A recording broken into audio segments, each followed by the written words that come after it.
तो जन्माष्टमी के मौके पर यूपी की सियासत में महाभारत चल रही है और ये महाभारत हो रही है समाजवादी पार्टी में। चाचा शिवपाल ने जन्माष्टमी के मौके पर प्रदेश के लोगों को बधाई तो दी, लेकिन उसमें कंस का भी जिक्र कर दिया। चिट्ठी में लिखा, जब जब कंस ने पिता को राजगद्दी से हटाया है, तब तब कृष्ण का जन्म हुआ है। चाचा शिवपाल यही नहीं रुके, उन्होंने तो समाजवादी पार्टी के कमजोर होने पर भी भतीजे को अपनी कमियां दूर करने की नसीहत दे डाली। तो वहीं ग्वालियर पहुंचे अखिलेश यादव ने पलटवार करते हुए यह कह दिया कि दुर्योधन ने क्या मांगा था ये सब जानते हैं। उसने पूरी सेना मांग ली थी, लेकिन फिर भी हार गया। अखिलेश ने 2024 के लिए नए गठबंधन की संभावनाओं से भी इनकार नहीं किया है। तो वहीं मायावती अखिलेश को सुभाषपा के अध्यक्ष ओपी राजभर ने गठबंधन करने की सलाह दी है। तो सवाल वही, 2024 में कैसे होगा महागठबंधन? तो कुनबे में ही मची है महाभारत, इसी पर होगी चर्चा। लेकिन पहले ये रिपोर्ट। पुरानी कथाएं पढ़े हैं, उन पर ही बयान। सब लोग जानते हैं कि दुर्योधन ने क्या मांगा, पूरी सेना मांग ली, लेकिन जीत उसी के जहां पर भगवान श्री कृष्ण। शिवपाल की अखिलेश को नसीहत, अपनी कमियां खुद ही तलाशें। तो हम खुद ही अलग हो गए, हम गठबंधन में थे ही नहीं, तो हम खुद ही अलग हो गए गठबंधन से। अगर विपक्ष और खासकर समाजवादी पार्टी अपनी कमियों को दूर कर लेती। फिर जुड़ेगा कुनबा। 24 में अखिलेश करेंगे महागठबंधन। समाजवादी पार्टी ने कई गठबंधन किए हैं। मैं ये कह सकता हूं कि समाजवादी पार्टी पे अनुभव है और अनुभव के साथ आने वाले समय में पार्टी फैसला लेगी कि किस तरीके से आगे बढ़े। हमीरपुर की दरिंदगी पर राजभर का अखिलेश को जवाब। जब उनकी सरकार थी तभी तो घटनाएं होती थी। तो मायावती जी और अखिलेश जी ये दोनों मिल क्यों नहीं जाते हैं? मिल के सरकार काहे नहीं बना लेते?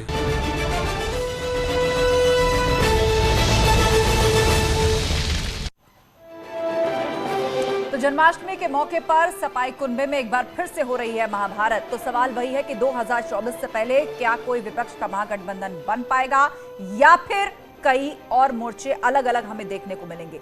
चर्चा के लिए पूरा गेस्ट पैनल हमारे साथ जुड़ चुका है। बीजेपी प्रवक्ता मनीष शुक्ला हमारे साथ जुड़ गए हैं, समाजवादी पार्टी के प्रवक्ता अभिषेक राय हमारे साथ हैं, दीपक मिश्रा प्रवक्ता पीएसपीएल वो भी हमारे बीच में हैं, और साथ ही सुभाषपा के प्रवक्ता दयाराम भार्गव भी हैं। थोड़ी देर में हम बीएसपी प्रवक्ता को भी जोड़ने की कोशिश करेंगे, लेकिन आप सभी पैनलिस्ट का बहुत स्वागत है। इससे पहले हम विस्तार से चर्चा शुरू करें, सबसे पहले 30 सेकंड में आप सभी के ओपनिंग रिमार्क्स जानेंगे। तो मनीष शुक्ला जी, वैसे तो आज जन्माष्टमी का मौका है, श्री कृष्ण भक्ति में सभी लोग डूबे हुए हैं, लेकिन आज यहां पर मुख्य विपक्षी दल के भीतर कंस और दुर्योधन वाले तंज हो गए।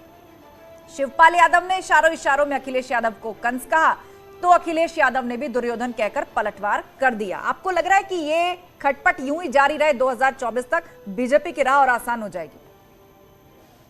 तो मैं सबको बधाई देता हूँ। शिवपाल यादव का जो बयान है, यद्यपि उनका अपना बयान है, लेकिन उन्होंने एक दो बातें जो कही वो तो सत्य ही कही। जब राष्ट्रीय अध्यक्ष थे श्री मुलायम सिंह यादव और इसी जनेश्वरम मिश्र पार्क के पास कार्यक्रम करके जिस तरीके से जबरदस्ती उनसे राष्ट्रीय अध्यक्ष का पद हथियाया गया था, तो ये बात तो फैक्ट है। इसीलिए मैं इसको इंडोर्स भी कर रहा हूँ, नहीं तो मैं इस में नहीं पढ़ता। 30 सेकंड पूरे, और विस्तार से चर्चा के लिए आपके पास हम लौटेंगे। अभी रुक करते हैं अभिषेक राय, समाजवादी पार्टी के प्रवक्ता हैं। अभिषेक राय जी, शिवपाल यादव की ओर से इशारों इशारों में अखिलेश यादव को कंस कहा गया और ये उदाहरण दिया गया कि अपने पिता को गद्दी से उतारा। आपने भी दुर्योधन कहकर तंज कसा, इशारा क्या शिवपाल यादव की तरफ? यहाँ पर 30 सेकंड। देखिए बहुत सीधी सी बात है, हम शिवपाल यादव जी पे कोई कमेंट नहीं करना चाहते। और जहाँ तक रही बात भारतीय जनता पार्टी की, सबको पता है वो क्या है क्या नहीं है, और हमारे राष्ट्रीय अध्यक्ष जी ने आज सारी बातें एकदम क्लियर कर दी। कौन दुर्योधन की तरह निर्माण कर रहा है, उन्होंने क्या मांगा, सत्ता की मांग किसको है, आज उनके कौन से नए मित्र बन गए हैं जो चिट्ठी दिल्ली से लिखवा रहे हैं, और जो नए मित्र उनके साथ जुड़े हैं वो इस तरह की चिट्ठी लिखते रहेंगे, हमें पता है।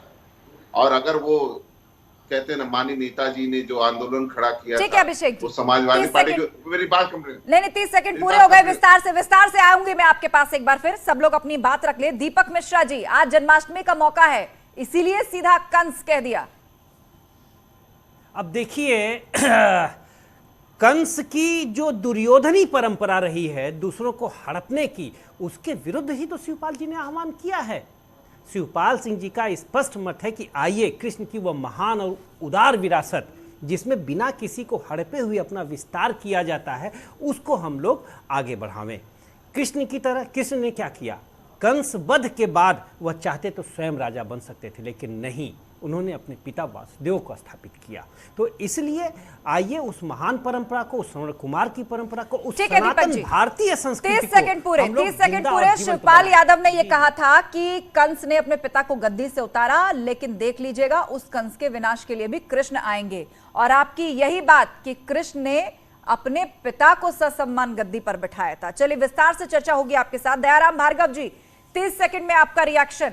महागठबंधन बनेगा विपक्ष का? आप तो सलाह दे रहे हैं अखिलेश यादव को कि एक बार फिर से मायावती के साथ आ जाएं।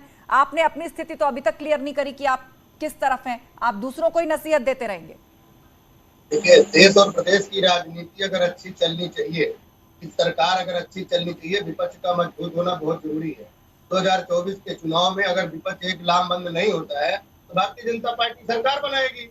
तो आदरणीय नेता ओम प्रकाश राजभर जी ने सही कहा कि बार बार जो इस तरह की बातें आ रही तो सपा बसपा मिलकर के क्यों नहीं सरकार बनाती है। भाई चार बार का जो है मुख्यमंत्री का अनुभव है, मायावती जी का है, अखिलेश जी का 1 बार का, 3 बार मुलायम जी का है। तो राजभर जी ने तो सही कहा, गलत क्या कहा है। ठीक है दयाराम जी, समय पूरा। और चलिए अब विस्तार से चर्चा की शुरुआत करते हैं। सबसे पहले रुक करते हैं मनीष शुक्ला जी का। मनीष जी, ये बताइए कि अभी तक सपाई कुनबे में जो टूट हो रही थी, गठबंधन दल छिटक गए, पार्टी के अंदर से नेता नाराज हैं, तो ये कहा जा रहा था कि अब कहीं विपक्ष जो है वो तितर बितर हो जाएगा, लेकिन बिहार में जो कुछ हुआ है उसके बाद से एक आस बनी है। पुरजोर तरीके से विपक्ष की तरफ से कहा जा रहा है कि बिहार वाली पॉलिटिक्स अब यूपी में हो सकती है और भाजपा देख ले 2024 से पहले उसका कोई सहयोगी उसके साथ नहीं बचेगा। आपको लग रहा है कि बिहार में जो कुछ हुआ उसके बाद विपक्ष में एक नया मोटिवेशन, एक नई आशा जाग गई है, या नई एक एनर्जी का संचार हुआ है कि वो दोबारा से तैयार है सरकार के खिलाफ लामबंद होने के लिए? देखिए आस्था जी, 2012 में उत्तर प्रदेश में समाजवादी पार्टी की सरकार मुलायम सिंह यादव जी की मेहनत से बनी। 4 चुनाव में अखिलेश यादव जिनके नेतृत्व में चुनाव हुआ, चारों चुनाव जो विधानसभा लोकसभा के हुए वो हारे, और तमाम नगर निगम, पंचायत, कोऑपरेटिव सारे चुनाव। बिहार से उत्तर प्रदेश की तुलना नहीं की जा सकती क्योंकि दोनों के राजनीतिक परिदृश्य अलग अलग है। उत्तर प्रदेश में सभी वो संभव गठबंधन हो चुका है। 17 में अखिलेश यादव कांग्रेस के साथ गठबंधन कर चुके हैं, 19 में बसपा के साथ गठबंधन करके चुनाव लड़ चुके हैं, और तब सबने कहा कि बड़ा दुरू गठबंधन है। हमने उस चुनाव में 50% से ज्यादा मत प्राप्त किया उत्तर प्रदेश में। 22 में फिर तमाम दलों से उन्होंने गठबंधन किया। ओम प्रकाश राजभर से किया, केशव मौर्य से किया, अपने चाचा शिवपाल यादव से किया, और नतीजा क्या आया? क्योंकि उत्तर प्रदेश की जनता इन जातिवादी और धर्म के आधार पर राजनीति करने वाले दलों को पहचान चुकी है। उत्तर प्रदेश को विकास चाहिए, विकास भारतीय जनता पार्टी की सरकारों में ही संभव है। इसलिए किसी भी प्रकार का गठबंधन हो जाए आस्था जी, उत्तर प्रदेश में विकास की विजय होगी। जाति और धर्म की राजनीति करने वालों को फिर उत्तर प्रदेश की जनता ठोकर मारेगी और 2024 में तो यानी कुल मिलाकर आप ये कहना चाहते हैं कि जातियों के मुद्दों पर और आपसी कलेश पर विपक्ष कभी एक साथ संगठित नहीं हो सकता। अभिषेक राय जी, बिहार का बेशक उदाहरण देते रहे, लेकिन भाजपा अब भी इसको उतनी बड़ी चुनौती नहीं मान के चल रही है। वो ये मान रही है कि आप लोग आपसी मतों में इतने बिखरे हुए हैं, चाहे वो वैचारिक रूप से हो, या फिर जातियों में बटे हुए हो, या फिर पद की लालसा हो। देखिए आस्था जी, मैं अभी मनीष भाई को सुन रहा था, कहते हैं ना ये महंगाई पे बोलेंगे, ना ये बेरोजगारी पे बोलेंगे। आज जो सबसे बड़ा मुद्दा है देश के सामने वो महंगाई का मुद्दा है और वो बेरोजगारी का मुद्दा है। नित्यानंद राय जी ने संसद में बयान दिया कि 22 करोड़ लोगों ने आवेदन किया और 7,20,000 लोगों को रोजगार मिला। जो लाल किले के प्रांगण से हमारे माननीय प्रधानमंत्री जी 2 करोड़ रोजगार हर साल देने का वादा करते थे, वो खुद झूठे साबित हो गए।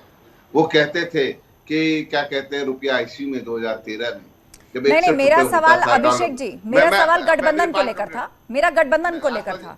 हाँ, नहीं, आप रखिए, सारे मुद्दे रखिए, लेकिन गठबंधन पर भी जवाब दीजिए। मैं कैसे करेंगे यूपी में बिहार वाली पॉलिटिक्स? मैं उसका जवाब दूंगा। प्लीज मेरा बात कंप्लीट हो जाने। मैंने बोला ना कि 2013 में माननीय प्रधानमंत्री जी कहते थे कि रुपया आईसीयू में जब 61 रुपए होता था डॉलर के मुकाबले, और आज 81 रुपए हो गया, तो माननीय प्रधानमंत्री जी उस पे नहीं कहते, फोटो शूट कराते। तमाम वीडियो वायरल हैं सोशल मीडिया पे, किस तरीके से वो अपनी फोटो शूट करा रहे हैं। तो उन्हें जनता के मुद्दों से कोई सरोकार नहीं है माननीय प्रधानमंत्री जी। वो सिर्फ कहते हैं ना, आपने देखा होगा राम कोविंद। ठीक है अभिषेक जी, ये सारी बातें चुनावी भाषणों की तरह लग रही हैं। आप लोग पूर्व में भी रखते हैं, आगे भी रख रहे हैं, लेकिन मूल सवाल से बचेंगे ना, मूल सवाल से बचेंगे ना, तो ये चीज भाजपा को और खुशी करेगी। सुनने वाली जनता भी साफ समझ रही है कि आप मूल सवाल से बच जाते हैं। मैं जवाब दे रहा हूँ, 10 सेकंड खत्म करिए, बाकी पैनलिस्ट भी हैं।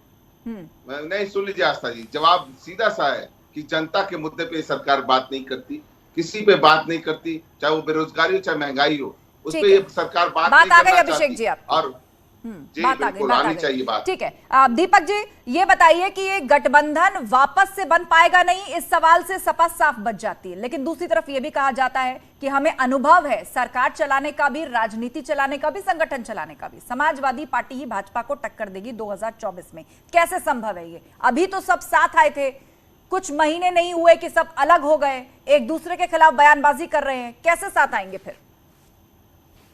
अब देखिए, रीढ़ की तरह से जब शिवपाल जी साथ थे तब 111 तक पहुंचे, अब उनके बगैर कैसे लड़ेंगे ईश्वर जानता है।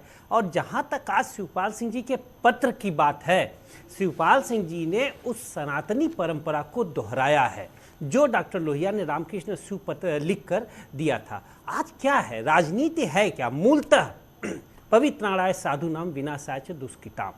तो जो कंस की मनोवृत्ति है, शिवपाल सिंह जी ने उस पर प्रहार किया है। राजनीति में आप सबको समावेशी चरित्र के साथ आगे बढ़िए। कृष्ण ने गीता में समाजवाद का संकेत देते हुए कहा था कि समम सर्वेषु भूतेषु तिष्ठन्ति परमेश्वरम, यानी सबका सम्मान किया जाए। और आधुनिकता के इस दौर में आप देखिए, पारिवारिक परंपराएं जो समाज की मूलभूत उपागम होते हैं, अवयव होते हैं, वो टूट रहे हैं। जी, तो शिवपाल सिंह जी का यह पत्र वस्तुतः अंधेरे में प्रकाश की एक चिंगारी के रूप में झंकृत होना चाहिए था। अब इसको सियासत से जोड़कर जो लोग देख रहे हैं वह स्पष्ट करें कि कंस के किरदार में किसी को वो कैसे फिट कर रहे हैं। ठीक है, इसका जवाब अभिषेक राय से ले लेते हैं। जन्माष्टमी के दिन, हाँ, जन्माष्टमी के दिन ये जो महाभारत का नया चैप्टर शुरू हुआ है कंस और दुर्योधन का, उस पर अब प्रसपा की तरफ से अभिषेक जी कहा जा रहा है कि जरा बताइए तो कंस के किरदार में कैसे किसको फिट कर रहे हैं, और क्यों आपने दुर्योधन कह दिया? कृष्ण कौन है? आस्था जी, मैंने बोला ना, आप मुझे मुद्दों पे जवाब देने नहीं दे रही, कहती समय खत्म हो गया। और इस तरह की बातों पे मैंने बोला ना, कहाँ शिवपाल जी ने माननीय अखिलेश यादव जी का नाम लिया।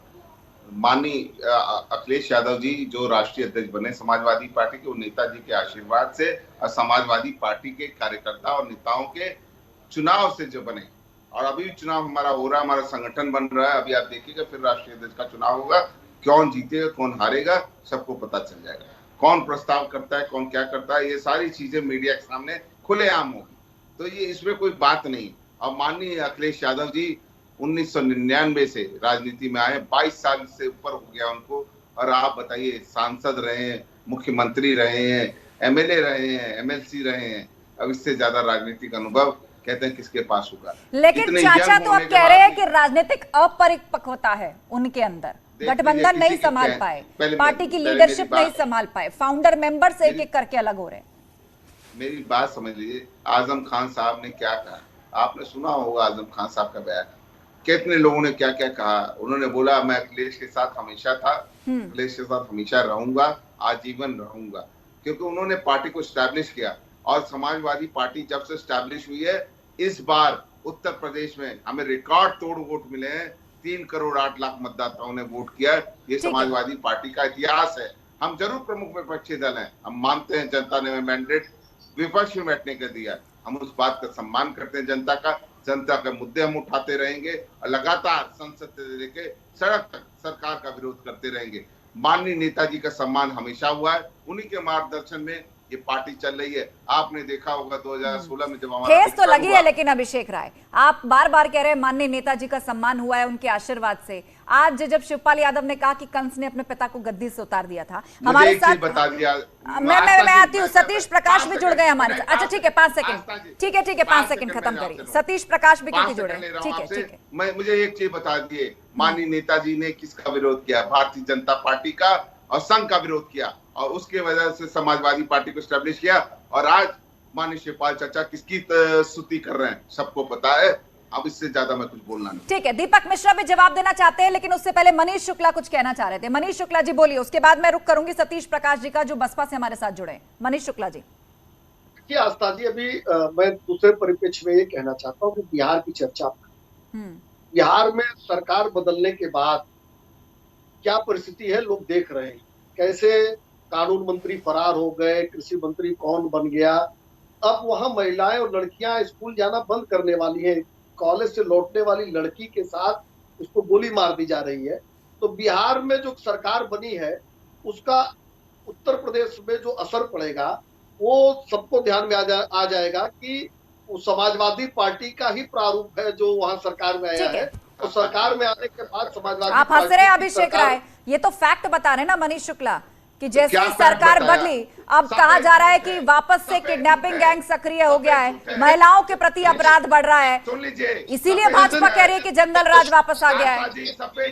पटना के अंदर टोयोटा का शोरूम लिया गया, आज कोचिंग पढ़कर वापस आ रही लड़की को गोली मार दी जाती है, कानून मंत्री फरार हो जाते हैं, कृषि मंत्री उनको बना दिया जाता है जिनके ऊपर स्वयं नीतीश कुमार कल तक करते हैं घोटाले के आरोप लगाते रहे। एकदम 2012। अच्छा ठीक है, आप लोग आपस में मत लड़िए, वैसे भी हम लोग बिहार पर चर्चा नहीं कर रहे हैं, ठीक है, शांत हो जाइए।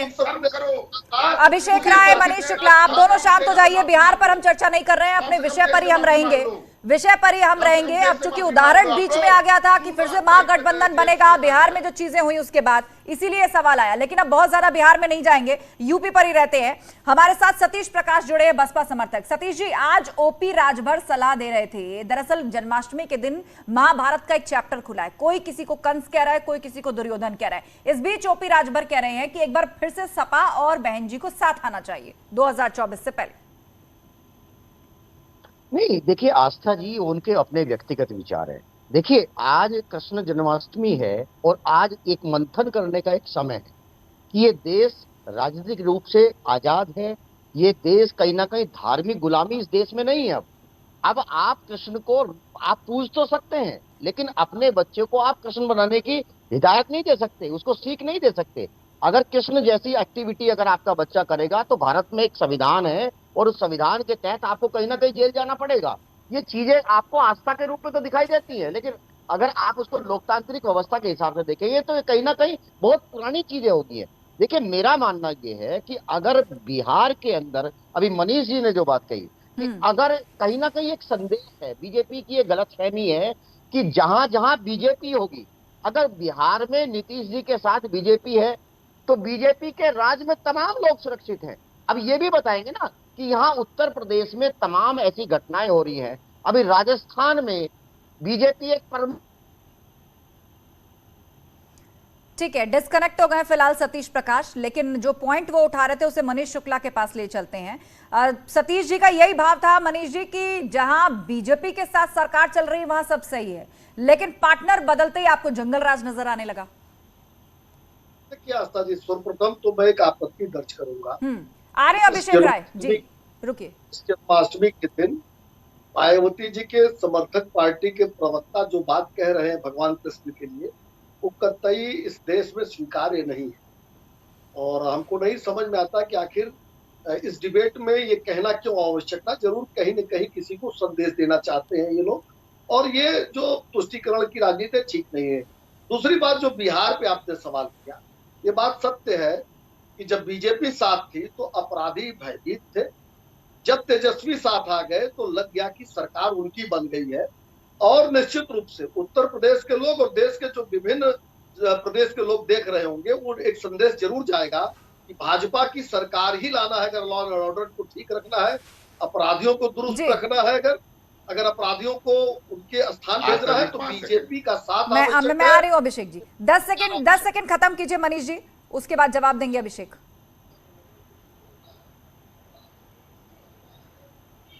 आस्था जी बोलूं?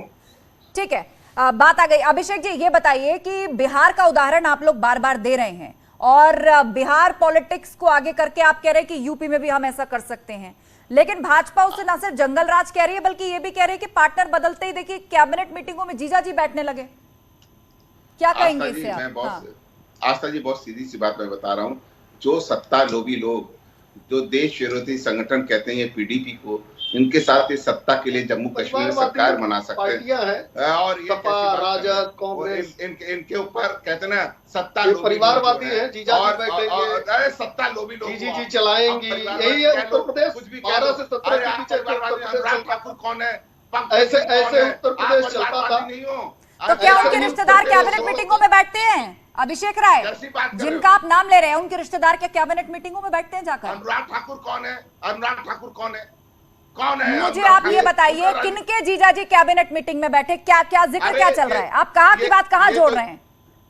मैं सीधी सी बात कह रहा हूँ, मैं आपसे सीधी सी बात पूछ रहा हूँ, आपके चैनल के माध्यम से बताइए। ये परिवारवाद की बात करते हैं, परिवारवादी पार्टियों को कैसे कोई लोग मैं नाम गिनाना शुरू करता हूँ, मैं नाम गिनाना शुरू करता हूँ। अरे भाई गिनाइए ना, राम गोपाल यादव, अक्षय प्रताप यादव के पास जवाब नाम तो फिर अभिषेक जी दोनों ही तरफ से आ जाएंगे। आप भी एक लिस्ट गिनवा देंगे, भाजपा भी कह देगी कि एक समय ऐसा था कि जब तमाम पदों पर यादव परिवार के ही लगभग 39 लोग बैठे हुए थे। लेकिन बात यह है कि डिबेट को उलझाना नहीं है, डिबेट को उलझाना नहीं है, विषय पर रहना है, आगे की बात करनी है, आगे की बात करनी है। ये सब कुछ हम चुनावी मौसम में सुन चुके हैं। आप उन्हें परिवारवाद कहेंगे, वो आपको परिवारवाद कहेंगे, ये मुद्दों में उलझाइए मत डिबेट को। ठीक है, दीपक मिश्रा कुछ कहना चाह रहे थे, मैंने उन्हें रोक दिया था।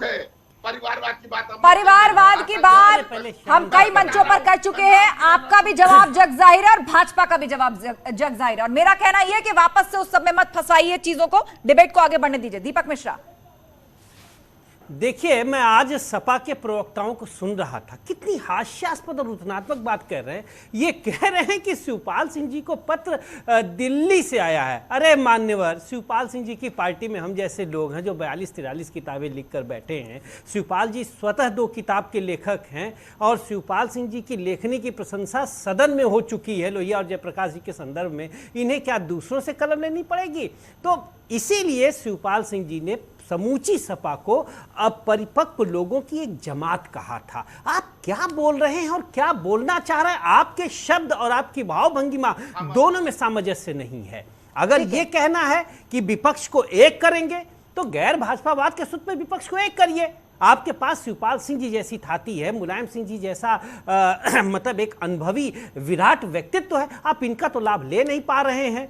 एक बात और कहना चाहेंगे, लड़ाइयां कभी भी आधे अधूरे मन से नहीं होती। आधा सच हमेशा झूठ से खतरनाक होता है और यही महाभारत से सीख मिलती है। नरोवा कुंजरोवा पद्धति में कहा गया सच झूठ से भी ज्यादा खतरनाक होता है। मैं सपा को यह नसीहत दे रहा हूं डॉक्टर लोहिया और जनेश्वर मिश्र जी के हवाले से कि झूठ की राजनीति न करें। और अगर इनको कोई पता है कि कोई दिल्ली में मित्र है तो बता दें, हम लोग भी जाएंगे वहां, चाय पीकर चले आएंगे। हमें पता ही नहीं और ये बता रहे हैं कि दिल्ली में हमारा कोई मित्र है। आस्था जी, ऐसी अनर्गल प्रलापों से एक राजनीतिक दल की साख अवमूल्यित होती है। खैर, इनकी साख अवमूल्यित हो इससे हमारा कोई सरोकार नहीं, इससे लोकतंत्र पे सवाल खड़ा होता है। ठीक है, ठीक है। दयाराम भार्गव हमारे बीच में है। दयाराम भार्गव जी, आप लोग तो सुभाषपा तो नफा नुकसान बहुत नाप तोल कर कदम उठाती है, एन मौके तक भी आप वो सस्पेंस बनाए रखते हैं कि आप किसकी तरफ हैं किसकी तरफ नहीं हैं।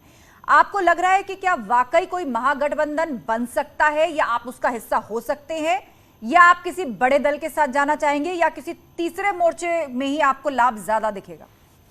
दयाराम भार्गव। आस्था जी, आपने 2022 के चुनाव में देखा होगा, आदरणीय नेता ओम प्रकाश राजभर टीवी डिबेट में हर तरफ ये बात करती थी, राजभर इधर जाएंगे उधर जाएंगे, अत्तोगत्ता हम कहाँ गए, सर्वविदित है। हम चुनाव लड़े जिसके साथ में वो भी सर्वविदित है, हम उनसे गठबंधन में अलग हुए वो भी सर्वविदित है। लेकिन समस्या ये नहीं है, समस्या उत्तर प्रदेश की 25 करोड़ जनता है उसकी है। हम उसकी बात क्यों नहीं करते?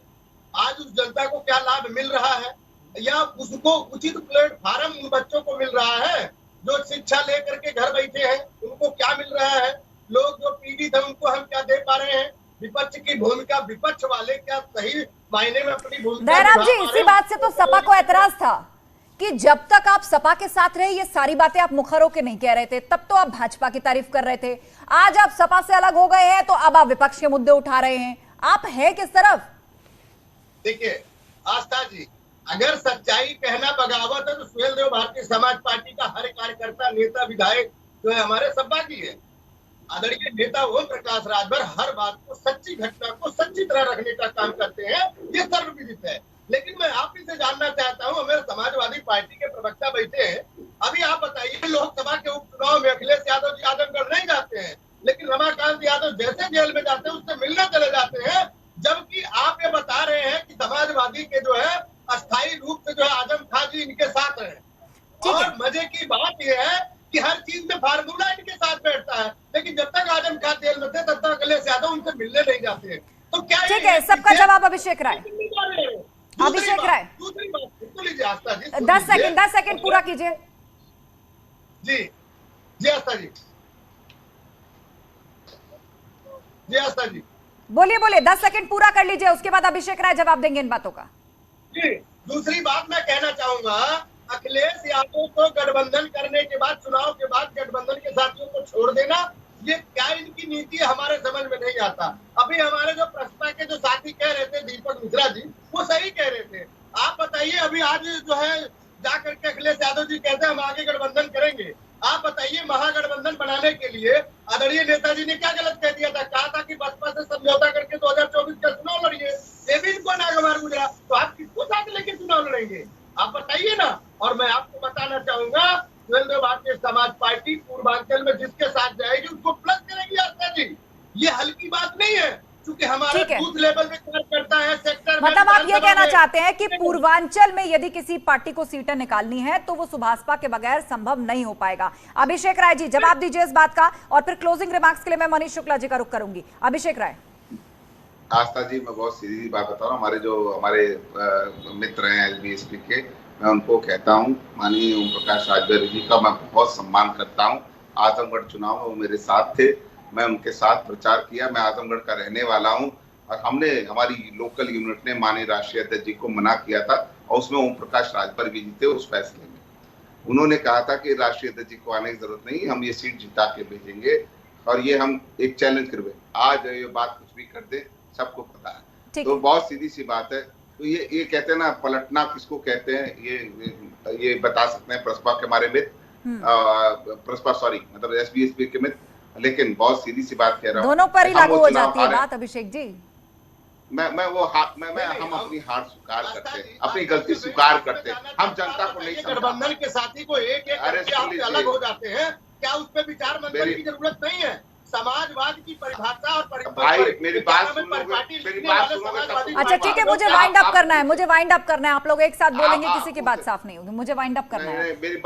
Abhishek ji 10 second please, 10 second खत्म करिए क्योंकि शो का टाइम अब ओवर हो रहा है। बिल्कुल आस्था जी, मैं बहुत सीधी सी बात बता कर रहा हूँ, जो हमारे समान विचारधारा के दल हैं, हमारे माननीय राष्ट्रीय अध्यक्ष जी ने आज आपको ग्वालियर में सारी चीजें क्लियर कर दी हैं कि हम एक महागठबंधन जैसे बिहार में प्रयोग हुआ उसका प्रयोग करने के प्रयास में है। माननीय राष्ट्रीय अध्यक्ष जी का जो भी दिशा निर्देश होगा हम उस पर आगे काम करेंगे। ठीक है, चलिए, तो कुल मिलाकर सभी ने अपने अपने पत्ते अभी पूरी तरह नहीं खोले हैं, लेकिन उत्तर प्रदेश की राजनीति में ये जो महाभारत वाला नया जिक्र आया है, ये नया किरदारीकरण हुआ है कंस और दुर्योधन के रूप में। लेकिन एक बात खास जो कही जा रही है कि कंस है तो कृष्ण भी जरूर आएंगे बेड़ा पार लगाने। अब देखना ही होगा कि यूपी की ये महाभारत कितने पन्ने पलटते हैं 2024 तक और कितने किरदार बदलते हैं। बहुत शुक्रिया आप सभी का इस चर्चा में शामिल होने के लिए। महाबहस में फिलहाल इतना ही, आगे आपको 15 सेकंड में दिखाते हैं दिन की हर खबर।